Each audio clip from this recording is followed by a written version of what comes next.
Why buy the cow when you can get the milk for free? Was grandma right? Find out today on the Prude's Guide to Intimacy. Right there. Intimacy. Yeah. What's up, people? Welcome back. Do it through a text message. You can do it through an email. And what is consent even?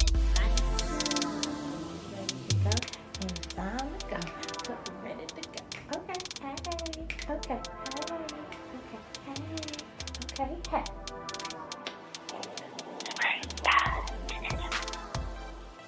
Welcome back to the Prude's Guide to Intimacy. My name is Amanda, for those of you who do not know me. Make sure that you take the time to subscribe to my channel and sign up for notifications if you have not done so already.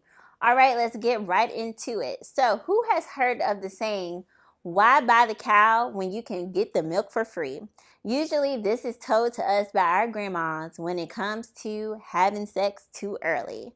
So, and we usually apply it nowadays to having casual sex or just having sex before you get married. And a lot of the times, I don't know about you, but for me, I hear it told to girls more than boys. Well, women more than men. So let's really talk about what happens when you do have casual sex. So what usually happens when we have casual sex, it usually starts out as an innocent encounter. We see somebody while we're out, we're attracted to them. So you may pick somebody up at the club or the bar. But what happens is when we are attracted to somebody, our sex drive is what pulls us to people. Because when we see people and we are attracted to them, what we're thinking about is, are they a great person to mate with? And we usually don't think about sex that way. We just think about it as a good time. But what happens is your sex drive helps you to zone in on a person, and that may be the person, and you're like, ooh, they're looking like a whole meal over there, right? So that is your sex drive. So now that your sex drive has kicked in, you're attracted to this person, you see them, they got you thinking they a whole meal and a can of biscuits on the side that you can sop up with some gravy. What happens is that your dopamine levels start to rise. So what is dopamine? Dopamine is a chemical in our brain that is associated with the reward system in our brain. Usually when we talk about dopamine and the reward system, we're usually talking about addictions. So yes, love can be an addiction. So think about it. You are really attracted to this person and you're like, okay, so my dopamine is kicking in. So now what? What happens is that your dopamine levels start to rise the more that you get aroused by this person. So then you and this person, you decide, okay, we're going to go home. We both are sexually attracted to each other. So your dopamine levels are rising and rising and rising. As you two are getting into it and y'all having foreplay and talking to each other and touching and feeling and all those good things. So then what happens is you two engage in sexual activity. So when you both hit your big O, what happens then is the brain releases chemicals called oxytocin and vasopressin. Both of these chemicals are associated with attachment and bonding feelings in the body. So then what happens when we have casual sex is, for some people, they fall in love after the first encounter. And actually, a lot of people who have had one-night stands, they have had very long one-night stands because they have turned into marriage.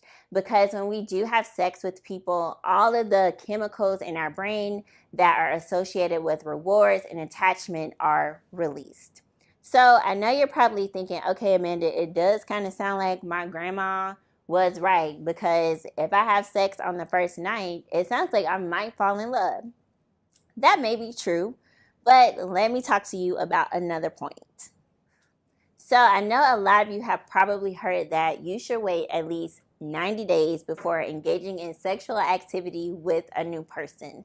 But think about this. If your dopamine levels are already rising when you meet somebody and you're sexually attracted to them, all they do is continue and continue and continue to rise during those 90 days that you are going out on dates. You may be doing a little cuddling. And then what happens when you finally decide to have sex with this person, both of your dopamine levels actually level off. So that means the dopamine levels kind of come down a bit, and those feelings of euphoria may start to wear off. And what's important at this point is the romantic connection that you all may have. So one thing I want you to think about is we're always thinking like, okay, we're going to wait 90 days so we can build this super great connection with this person before we decide to have sex.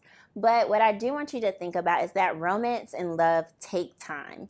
Building a bond and really deeply attaching to somebody takes a lot of time, and it takes a lot of work. So the 90-day rule usually comes in because we want people to take the time to get to know one another before engaging in sexual activity. But one thing that you need to remember is that for you, you may not form a romantic attachment with somebody in just 90 days. One expert that I love to reference is Helen Fisher. She does all of this cool stuff and studies about love and sexual attraction. And what she says that we do in this day and age is that we have sex fast and we love slow. And the thing is that there's nothing wrong with that. So having sex fast and loving slow means that you and your partner may work backwards. So that means that you may have sex first, and then you may feel like, oh, wow, we really, really like each other. Let's try this thing out. So you make it a casual relationship, and then you two may decide to commit to each other. And then after you decide to commit to each other, then maybe you decide to move in together. What Helen Fisher is saying is that in this day and age, we really take the time to get to know people before we decide that we want to be in a real committed relationship with them forever. And having sex with somebody early on is a part of getting to know them. You may want to know if your sex drives match, which is very important to a lot of people in their relationships. Sexual compatibility is one of the reasons why a lot of marriages actually end in divorce. Sorry to say. So just think about it. It's okay to move backwards sometimes, and it may not even be backwards. It may just be your way of doing things. So maybe grandma was right, but maybe it's time to rethink this saying. So that's all I have for you today on the Prude's Guide to Intimacy. Make sure that you subscribe to my channel and sign up for notifications, and I will see you on the next episode. Have a great one.